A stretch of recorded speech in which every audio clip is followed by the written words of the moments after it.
दोस्तों जीकेएसएसबी female supervisor की theory classes में एक बार फिर आपका तहे दिल से स्वागत करता हूं आज के इस एपिसोड में। और ये आज का एपिसोड हमारा होने जा रहा है old age and disability scheme, इस टॉपिक के बारे में। इससे पहले हमने बहुत सारे टॉपिक्स कर रखे हैं ऑलरेडी। अगर आपने वो सारे नहीं देखे हैं तो मैं आपसे रिक्वेस्ट करना चाहूंगा कि आपको वीडियो की डिस्क्रिप्शन में टेलीग्राम चैनल के लिंक के साथ में ही नीचे फुल प्लेलिस्ट का लिंक जो है वो आपको मिल जाएगा। वो प्लेलिस्ट पे आप जाएंगे तो आपको वो सारी क्लासेस मिलेंगी, नंबर वन। नंबर टू ये कि आपको हमारे टेलीग्राम का चैनल भी वीडियो के डिस्क्रिप्शन में मिलेगा। वहां पे ये सारी पीडीएफ्स अवेलेबल है, फ्रीली अवेलेबल है, तो ये मिल जाएंगी। देखिए अभी तक जितनी भी सारी हमने क्लासेस करी उन सब का free of cost study material PDFs आपको हमारे टेलीग्राम चैनल पे मिल जाएगा। तो आप वहां जाके आप जरूर डाउनलोड करें और पढ़ना स्टार्ट करें। So before going ahead in in today's topic, सबसे पहले let's dive into the official syllabus of JKSSB female supervisor. So here we go. Unit 6 है आपका। यूनिट 6 आप जानते हैं स्पेशलाइजेशन के कंपोनेंट का यूनिट 6 है आपका फीमेल सुपरवाइजर का।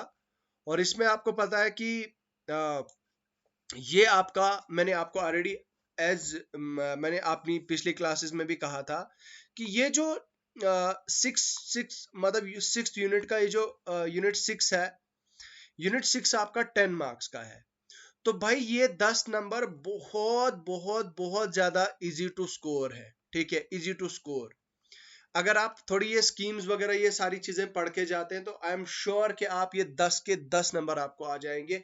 इतना ज्यादा इनमें ये मैथ्स नहीं है, रीजनिंग नहीं है या जीके नहीं है भाई इतना ज्यादा डेप्थ में।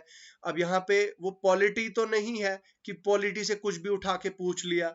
यहाँ पे जो पूछा है इन्हीं के रिलेटेड, अगर यही पढ़ा है आपने तो उसमें से ही आएगा, दिस इज फॉर श्योर। तो भाई यहाँ से तो 10 नंबर आपके जेब में पूरे मिलने चाहिए, ये हमारा कोशिश है। और यहाँ पे बताओ आपको, कंपोनेंट फर्स्ट जो है वो हमारा कंप्लीट हो चुका है। इसमें सिर्फ हमारा children act and children rights जो है वो चिल्ड्रन एक्ट ऑफ 1960 अभी पेंडिंग है। और बाकी जो हमारा health and family welfare programme ये भी हमारा पेंडिंग है। चाइल्डहुड केयर अभी ये हमने नहीं किया, लेकिन आज हम ये वाला कंपोनेंट करने जा रहे हैं। और ये जो 5th पार्ट है ये हमारा सारा कंप्लीट है। ये जो 6 पार्ट है इसमें हमने स्कीम फॉर एडोलेसेंट गर्ल्स नहीं किया है, बाकी सारे कर दिए हैं। पालना कन्वर्जेंस इनटू क्रीचीज ये भी और ये भी सारे कर लिए हैं। तो दैट मींस इन शॉर्ट अगर मैं आपको बताऊं तो यहाँ पे स्कीम फॉर एडोलेसेंट गर्ल्स ये भी आज ही हम दूसरी वीडियो में करेंगे, लेकिन फिलहाल हम ये करेंगे आज ओल्ड एज डिसेबिलिटी स्कीम। एक ये बचा है हमारा, एक ये, दूसरा ये, दो ये, तीन ये और चार। चार ऐसे टॉपिक्स टोटल है यहाँ पे हमारे जो पेंडिंग है, 4 टॉपिक्स। बाकी सारे टॉपिक्स जो है वो हमने ऑलरेडी कवर कर दिए। So let's move ahead and start our today's topic. Old age and disability scheme क्या है भाई? तो चलिए नीचे चलते हैं और पढ़ते हैं इसके बारे में। So old age disability scheme क्या है कि government of India is implementing various schemes and programme to provide happy and empowered dignified and self reliant life to the senior citizens. अच्छा, old age and disability scheme का मकसद क्या है? इसका मकसद ये है कि जो हमारे सीनियर सिटीजंस है उनकी लाइफ को बेहतर किया जाए, बेटर किया जाए, उनकी लाइफ को बेहतरीन बनाया जाए, उनकी लाइफ को किसी भी तरह का उनको कोई प्रॉब्लम ना हो, उनको एम्पावर किया जाए, उनको एम्पावर किया जाए। इसीलिए जो है वो ये स्कीम लाई गई है। किसी भी एंगल से, हर एक एंगल से आपका स्ट्रॉन्ग सोशल और इंटरजेनरेशनल बॉन्डिंग के लिए। Now government is aware of the need of the love care medical housing of the senior citizen। तो भाई गवर्नमेंट इस चीज के बारे में बखूबी वाकिफ है कि भाई साहब ये जो हमारे सीनियर सिटीजन है, ये जो हमारे दादाजी हैं, हमारे नाना जी हैं, जो भी आप ग्रैंड पा बोलते हो, ग्रैंड माँ बोलते हो, ग्रेट ग्रैंड पा बोलते हो, मुझे नहीं लगता है कि शायद आपके ग्रेट ग्रैंड फादर जो है वो ग्रेट ग्रैंडफादर शायद होंगे, तो सॉरी, बट जिसके भी होंगे तो भाई ठीक है, अच्छी बात है, उनकी उनकी केयर कीजिए। सो यहाँ पे बोल रहा है कि उनके बारे में गवर्नमेंट को बहुत फिक्र है, गवर्नमेंट को पता है कि उनको प्यार की जरूरत है, केयर की जरूरत है, मेडिकल की जरूरत है, दवाइयों की जरूरत है, जो भी उनको इलाज वगैरह लगेगा, हाउसिंग की जरूरत है। इस पर्पस के लिए बहुत सारी स्कीम्स को जो है वो इम्प्लीमेंट किया गया है सीनियर सिटीजन के लिए। सबसे पहले है डिटेल्स, यहाँ पे अब हम थोड़ी डिटेल में अगर जाएं तो details of the schemes program implemented by the government of India in care of senior citizen sectors. सबसे पहली है आपकी department of social justice and women and empowerment. अब स्कीम क्या है?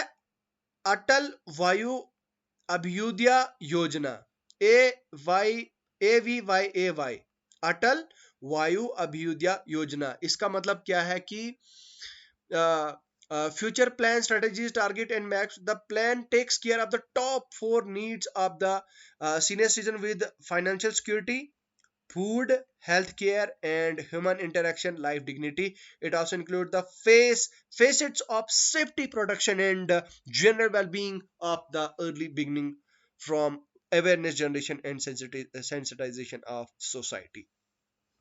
तो ये कहा जाता है कि भाई ये जो अटल वायु अभ्युदय योजना है, इसका मकसद ये है कि 4 ऐसे जो है वो टॉप 4 ऐसे सेक्शंस है जिनमें सीनियर सिटीजन्स की बहुत ज्यादा जरूरत है, जिनको प्रायोरिटाइज करने की सीनियर सिटीजन्स के लिए बहुत ज्यादा जरूरत है। एक है फाइनेंशियल सिक्योरिटी। फाइनेंशियल सिक्योरिटी इसका मतलब ये हो कि वो फाइनेंशियली वो किसी पर डिपेंडेंट ना हो, मतलब ये कि वो पैसों के लिए, उनको पैसों की अगर जरूरत पड़ेगी तो वो किसी के ऊपर डिपेंडेंट ना हो, किसी बेटे के ऊपर, किसी बेटी के ऊपर, किसी के भी ऊपर वो डिपेंडेंट ना हो, उनको पैसा अपना हो, फाइनेंशियली वो फ्री हो, उनको खाना प्रॉपर मिले। ठीक है, तीसरा हेल्थ केयर और human interaction, life of dignity. तो उनको खाना प्रॉपर मिले, हेल्थ केयर मिले और ह्यूमन इंटरेक्शन, तो आदमियों के साथ इंटरेक्शन जो है वो उनको मिले। इन 4 चीजों का ख्याल रखती है AVYAY, अटल वायु अभ्युदय योजना। ठीक है, नेक्स्ट उसके बाद बोलता है कि ये जो AVYAY जो है वो ये क्या है? एक अम्ब्रेला स्कीम है। ये कब इफेक्ट में आई? 1 अप्रैल 2021 में आई, और इसकी schemes has the following schemes under it. इसके अंदर भी जो है वो कुछ स्कीम्स है, नेमली जैसे कि schemes of integrated program for senior citizen, IPSRRC। तो ये क्या है?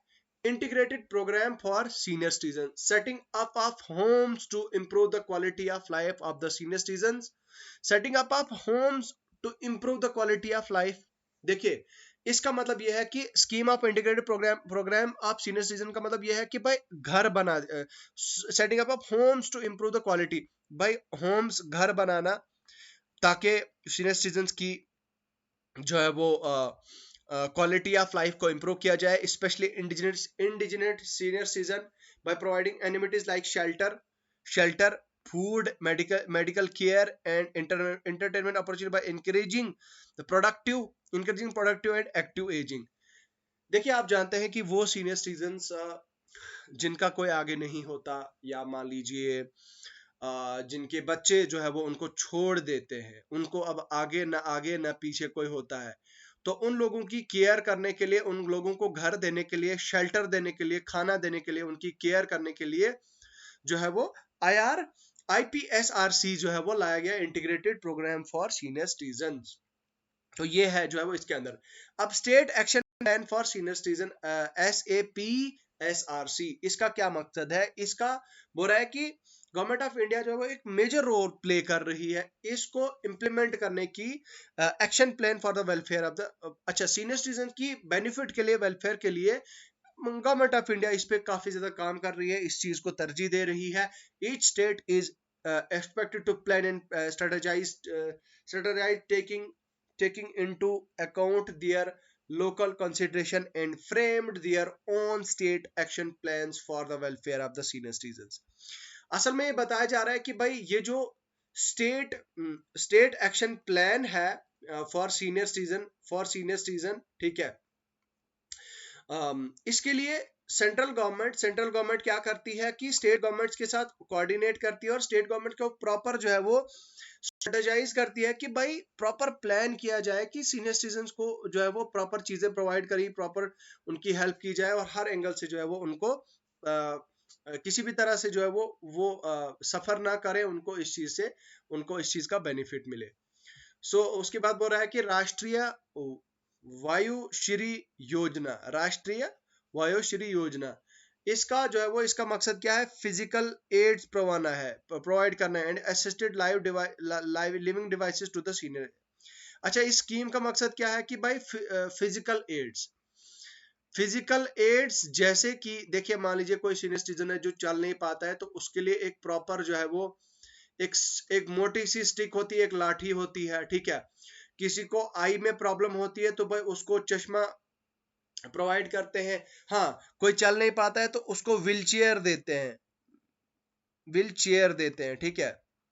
उसको व्हील चेयर मैं क्या लिख रहा हूँ, WEEL व्हील चेयर प्रोवाइड करते हैं। उसके बाद livelihood and skilling initiatives for senior citizen क्या है, senior able citizens are reemployed in dignity action group aimed at reconstruction early age help group. तो elderly elderly self help groups असल में livelihood और मतलब एक ऐसा काम किया जाता है जहाँ पे सीनियर सिटीजन वो जो काम कर सकते हैं उनको स्किलिंग प्रोवाइड की जाती है, और उस स्किल के जरिए से अगर पॉसिबल हुआ उस सीनियर सिटीजन से, अगर उसकी एज ज्यादा ना हो तो वो काम भी कर सकता है। देखिए 6 पॉइंट जो है वो आपका क्या है कि यहाँ पे लाइवलीहुड और स्किलिंग जो सीनियर सिटीजन की है, नई स्कीम क्या है कि बोलता है कि एक री एम्प्लॉयमेंट इन डिग्निटी सेक्रेड। तो असल में ये री एम्प्लॉयमेंट ऑफ सीनियर सिटीजन की बात की जा रही है। बहुत सारे सीनियर सिटीजन को क्या होता है कि एक्सपीरियंस होता है, उनके पास क्या है, एक्सपीरियंस होता है, उनके पास टाइम भी होता है और एनर्जी भी होता है। तो वो अपना बिजनेस जो है वो खोल सकते हैं, वो अपने मतलब अपने आप को एंगेज रखने के लिए, बिजी रखने के लिए और अपना एक्सपीरियंस यूज करके जो है वो गवर्नमेंट को फायदा दे सकते हैं और ऑब्वियसली उनका भी जो है वो खाना चल सकता है। The human resources cells of many private enterprise seek experienced but stable person in certain position. तो बहुत सारे ऐसे सोर्सेज होते हैं, ह्यूमन रिसोर्सेज, बहुत सारी ऐसी कंपनीज इनफैक्ट होती हैं जिनको हाईली एक्सपीरियंस्ड पर्सन की जो है वो जरूरत होती है करते। The portal allows bringing these people together by virtual matching of the preferences. अच्छा, एक पोर्टल है, जो पोर्टल क्या काम करता है, जो ऑनलाइन वेब, जैसे आपको जानते हैं कि ऑनलाइन वेब पोर्टल होता है, वेबसाइट होती है, वो क्या करती है, अलो करती है, वर्चुअल मैचिंग करती है उनकी ऑनलाइन। जो मैच करता है उसको उनको जो है वो क्या करती है, इकट्ठा लाती है, एक साथ लाती है। मान लीजिए अगर कोई ऐसा आदमी है कि जो आर्मी से रिटायर्ड है, आर्मी ऑफिसर रिटायर्ड है, एक तरफ एक आदमी बंदा है आर्मी से रिटायर्ड, DIG रिटायर है, दूसरी तरफ से पुलिस का DGP जो है वो कोई बंदा रिटायर्ड है। तो उन बंदों को इस तरह से जो है वो हायर किया जाए, सीनियर सिटीजन होंगे वो काफी, तो उनको हायर किया जाए ताकि उनसे जो है वो एक तो गवर्नमेंट को भी फायदा और उनका भी जो है वो काम चले। The portal has been launched by the vice president of India on international day 2021। तो भाई देखो, international day of older person तो ये कब होता है, 1 यहाँ पे आप देख सकते हैं सितंबर, 1 सितंबर, नहीं sorry sorry sir, just a second,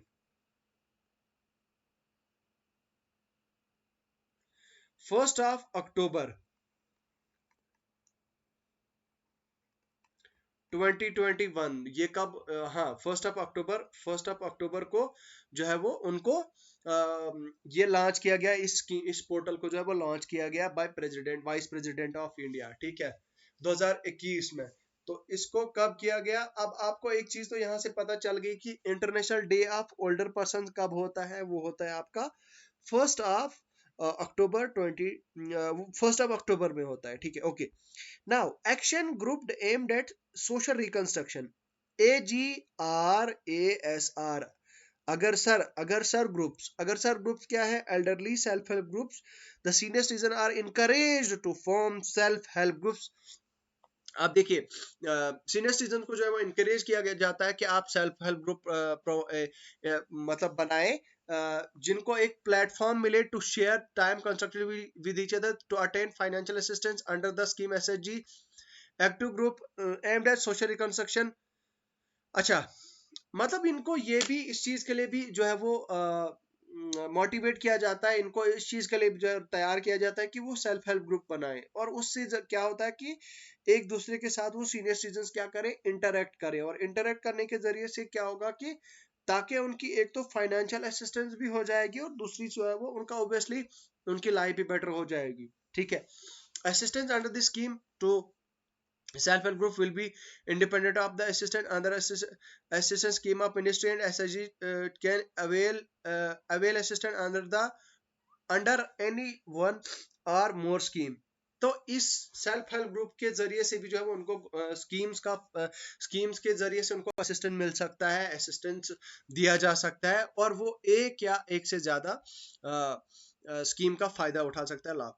promoting silver economy, अब देखिए ये क्या है, this is also a new scheme launched with the objective to encourage the entrepreneurs to think about the problems of the elderly and come out with the innovative solution। The government aims to achieve the objective by providing rupees 1 crore as financial through equity participation and through the open invitation on the portal, namely SAGE। देखिए, असल में silver economy को promote करने का मकसद ये है कि ये एक नई स्कीम है जिसको लॉन्च किया गया है, और इसका लॉन्च करने का मकसद ये है कि एंटरप्रेन्योर जो बड़े बड़े बिजनेसमैन होते हैं, ठीक है, एंटरप्रेन्योर जो होते हैं उनको कि वो क्या करें कि ताकि वो सोचें कि क्या करें, वो थिंक करें, क्या कि वो सोचें कि प्रॉब्लम्स जो एल्डरली की है, एल्डरली के अंदर है उनको प्रॉब्लम, और उन प्रॉब्लम्स का जो है वो इनोवेटिव सोल्यूशन किया जाए। ठीक है, उन प्रॉब्लम्स का इनोवेटिव सोल्यूशन जो है वो निकाला जाए, इस तरह से जो है वो मतलब सारे जितने भी एंटरप्रेन्योर्स हैं, चाहे कोई यंग हो, कोई छोटा हो, कोई बड़ा हो, सबको जो है वो इनकरेज किया जाता है कि वो इस चीज को देखे और इसकी सोल्यूशन गवर्नमेंट को ऑब्वियसली दे। और इसमें जो है वो इसका मकसद क्या है कि कम से कम 1 करोड़ का फाइनेंशियल असिस्टेंस जो है वो तो इक्विटी पार्टिसिपेशन, अगर आप इसमें पार्टिसिपेट करते हैं तो 1 करोड़ का जो है वो जो भी इक्विटी पार्टिसिपेशन के थ्रू इसमें पार्ट करेगा तो उसको 1 करोड़ का फाइनेंशियल असिस्टेंस मिल सकता है ऑन ओपनली इन्विटेशन। अच्छा, senior care ageing growth engine, तो ये है पोर्टल का नाम, इस पोर्टल पे जो है वो ये चीज की जाती है। Channelising CSR for elderly care, this is also a new scheme with the objective to channelize CSR funds in an appropriate manner for elderly care projects under scheme 7th of the section 135 of the Companies Act। the setting up of old age home, day care centers and facilities for senior citizen is approved item for CSR funding। तो CSR fund, channelising CSR fund, तो भाई CSR की जो funds होती हैं उनको किस तरह से चैनलाइज किया जाए, ये भी एक तरह की बोलता है कि एक स्कीम है, जिस स्कीम के तहत क्या किया जाता है कि CSR की फंड को अप्रोप्रिएट मैनर में क्या किया जाए,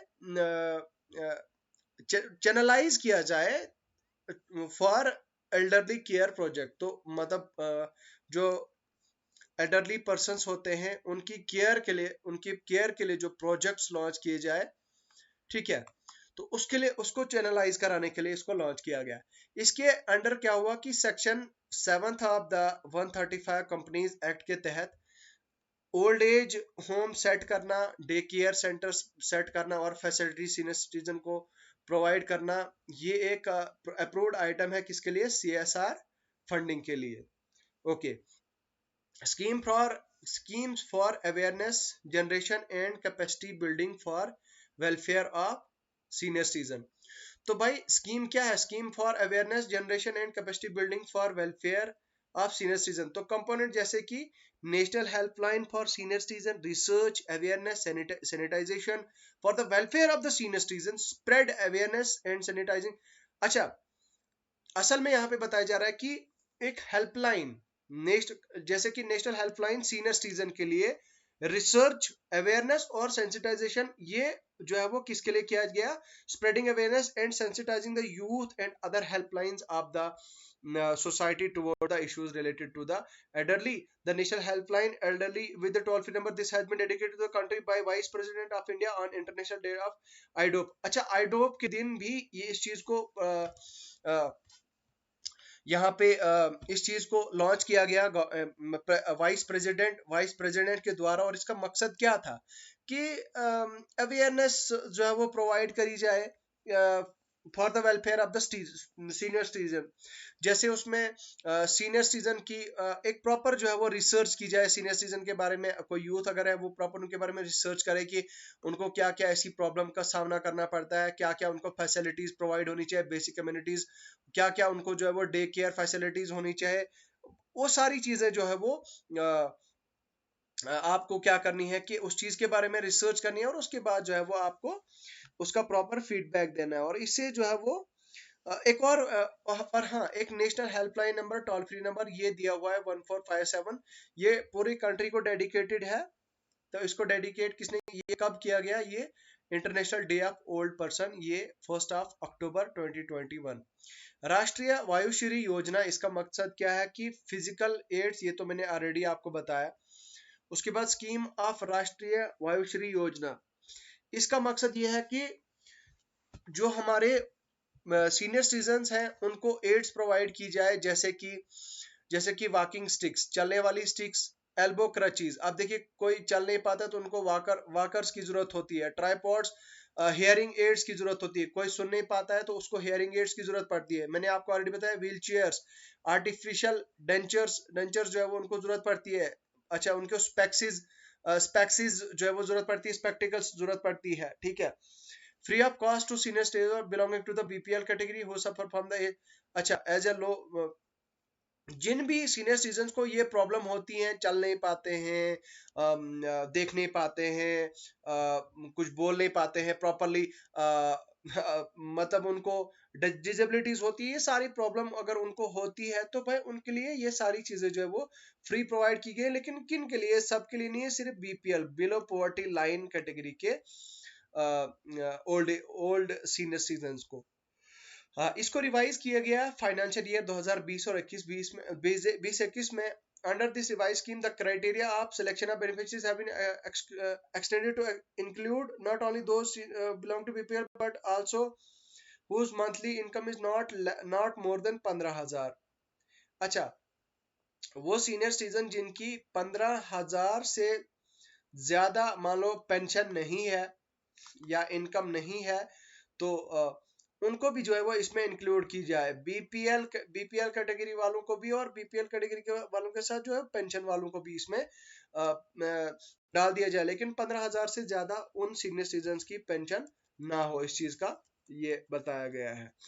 उसके बाद under the revised scheme of RBY the number of हर्थिड्रो provide has been increased present. अच्छा, क्या क्या चीजें जो है वो यहाँ पे, ये तो मैंने ऑलरेडी आपको ट्राइपॉड्स, ये सारी चीजों के बारे में मैंने आपको ऑलरेडी बता दिया। उसके बाद अगर बात की जाए तो मिनिस्ट्री ऑफ रूरल डेवलपमेंट, देखिए यहाँ पे क्या चीज बताई गई है मिनिस्ट्री ऑफ रूरल डेवलपमेंट की। अब यहाँ पे क्या ऐसे नेशनल असिस्टेंट प्रोग्राम स्कीम्स है, जैसे कि नेशनल असिस्टेंस के नेशनल सोशल असिस्टेंट प्रोग्राम, ये किन के लिए है? एल्डरली के लिए, विडोज के लिए, disabled person who belong to below poverty line, और जो क्राइटेरिया फुलफिल करते हैं एनएसएपी की गाइडलाइन के अकॉर्डिंग उनको फाइनेंशियल असिस्टेंस दिया जाता है। उनको 200 से 500 रुपए के बीच में पर मंथ दिया जाता है। In case of the death और bread winner a lump sum of ₹20,000 is given for the bereaved family.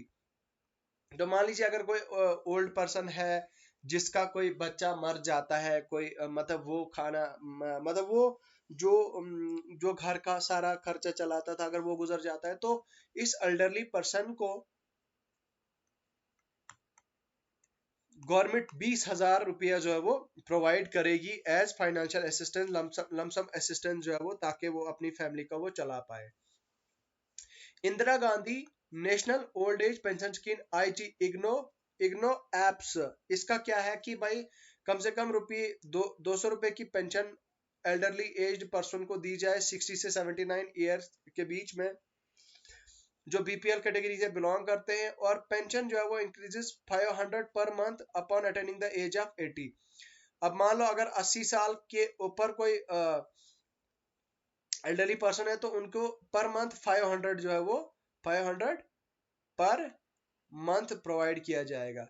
इसके अभी अगर बात की जाए तो इस स्कीम के 221 लाख बेनिफिशरीज यानी कि वो लाभ उठा चुके हैं 221 lakh. Indira Gandhi national disability pension scheme, अब देखिए ये क्या है, इसमें क्या है कि भाई पेंशन दी जाती है ₹3 बीपीएल पर्सन को जिनकी एज 18 से 79 के बीच में होती है विद सीवियर मल्टीपल डिसेबिलिटी। अब देखिए डिसेबिलिटी, अब डिसेबिलिटी की बात कर रहा था मैं, ठीक है, डिसेबिलिटी की बात कर रहा था मैं, तो भाई वो लोग जिनको 80% 80% से ज्यादा की डिसेबिलिटी है उनको पेंशन दी जाती है ₹300 की, बिलो पॉवर्टी लाइन लोगों की, अगर उनकी एज जो है वो 18 से 79 के बीच में है। द पेंशन में increase to 500 upon attaining the age of 80 years, तो इनकी भी जो है 500 इंक्रीज हो जाएगी, पहुंच जाएगी पेंशन जब वो 80 साल के हो जाएंगे। तो टोटल बेनिफिशरीज इस स्कीम के अंडर अभी कितने हैं? 10.58 lakhs। Ministry of health and family welfare, national program for health care of elderly NPHCE ने क्या किया? Launch during 2010-11 is a state oriented program with the basic thrust to provide comprehensive and dedicated healthcare facility to the elderly, primary secondary and tertiary health care. असल में ये बताया जा रहा है कि ministry of health and family welfare, तो इसका मकसद क्या है कि भाई क्या किया जाए, एक स्कीम लॉन्च की गई थी साल 2010-11 के बीच में, इसका नाम क्या था? National program for health care of elderly, ठीक है, नेशनल प्रोग्राम। इसका मकसद क्या है कि भाई एक प्रॉपर हेल्थ केयर फैसिलिटीज जो है वो प्रोवाइड की जाए एल्डरली पर्सन को जो 60 साल की एज से अबो है, और जिनका क्या है as of various level of primary secondary and tertiary health care. Okay, next primary secondary geriatric care services. अच्छा, ये इसको कमेंस किया गया 100 डिस्ट्रिक्ट्स में 11th प्लान में, आपको यहाँ पे बता दूं मैं आपको, 12th प्लान में 421 डिस्ट्रिक्ट को इसमें इंक्लूड किया गया 2019-20 में, और 114 डिस्ट्रिक्ट्स एडिशनली और प्रोवाइड किए गए थे geriatric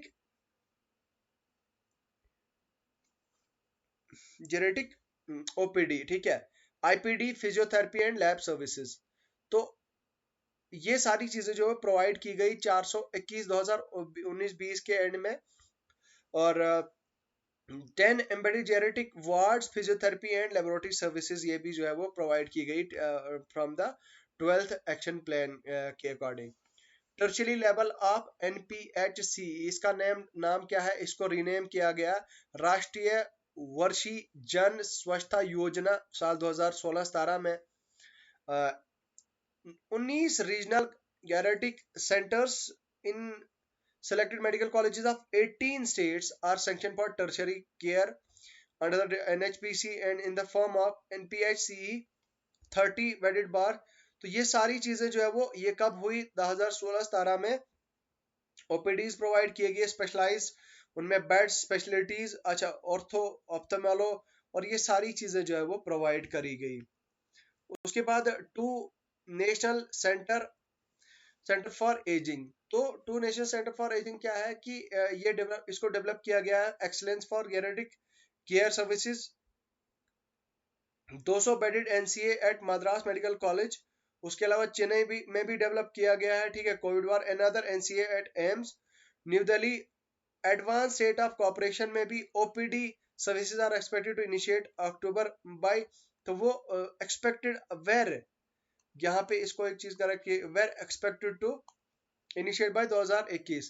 A 250 bedded geriatric care and rehabilitation centre is sanction at PA, तो ये इन जगहों पे भी जो है वो गेरेटिक केयर के ये रिहैब सेंटर्स प्रोवाइड किए गए हैं।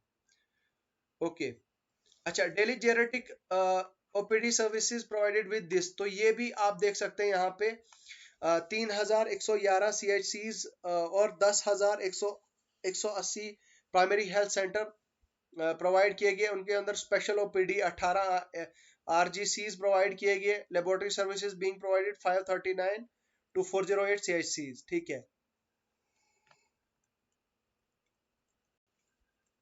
2019-20 की ओवरऑल रिपोर्ट क्या रही? 265 lakh elderly people have been provided with OPD, 9.68 lakhs indoor admissions, 15.33 lakh rehab and 90.71 lakhs lab services। ठीक है, तो ministry of housing and urban affairs का क्या है? Ministry of housing and urban affairs ने develop किया गया था मॉडल बिल्डिंग बाय लॉज 2016। तो इसका क्या मकसद था कि भाई यूजर फ्रेंडली इन्वायरमेंट किया जाए with reference to building toilets और वो सारी चीजों का। ठीक है, तो उसके बाद यहाँ पे और एक चीज बताई गई कि प्रधानमंत्री आवास योजना के तहत लोगों को घर प्रोवाइड किए जाए। ठीक है, और उसके बाद सबसे most importantly Indira Gandhi national disability pension IGNDPS, इसका ऑब्जेक्टिव क्या था कि भाई गरीब लोगों को हाउस होल्ड दिया जाए, घर दिए जाए। ठीक है, अच्छा बेनिफिशरीज इसमें कौन है? वो लोग जिनकी एज क्या है, जिनकी एज 18 से 79 के बीच में है और हैविंग 80% इन मल्टीपल डिसेबिलिटीज, जिनको 80% से ज्यादा डिसेबिलिटी है। ठीक है, उन लोगों के लिए ये स्कीम लाई गई थी। इसका फंड क्या था? जिसमें 300 रुपए पर मंथ एक जो है वो बेनिफिशियरी को दिए जाते हैं। Central government is providing amount in addition to, state government भी जो है उनको 200 रुपए देती है। ठीक है, तो जिनकी 80% जो 80% से ज्यादा डिजेबल है, मल्टी डिजेबल्ड है। एलिजिबिलिटी क्राइटेरिया क्या है कि भाई आप एक तो आप बीपीएल होने चाहिए नंबर 1, दूसरा आप 18 से लेकर 79 के बीच में आपकी एज है और आप बीपीएल कैटेगरी के हैं, तो आप इस स्कीम का लाभ उठा सकते हैं। पेंशन कैसे मिलेगा आपको? इसके लिए आपने अप्लाई करना है, आपने बीडीओ जो आपका बीडीओ ईओ है वहां पे आपने अप्लाई करना है और उसके जरिए से आपको ये मिलेगा। बाकी एप्लीकेशन फॉर्म्स में B obtained free of cost from office of the block development BDO. BDO में आपको application form free of cost मिलेंगे एंड म्युनिसिपैलिटी एनएसी कंसर्न।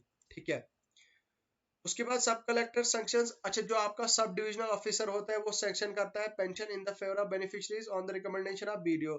जब बीडीओ रिकमेंड करता है, जो आपका सब डिविजनल मैजिस्ट्रेट होता है SDM, या फिर अगर आपका तहसीलदार है, आपका तहसील है, तो वो क्या करता है? सैंक्शन प्रोवाइड करता है जैसे उसको बीडीओ देता है।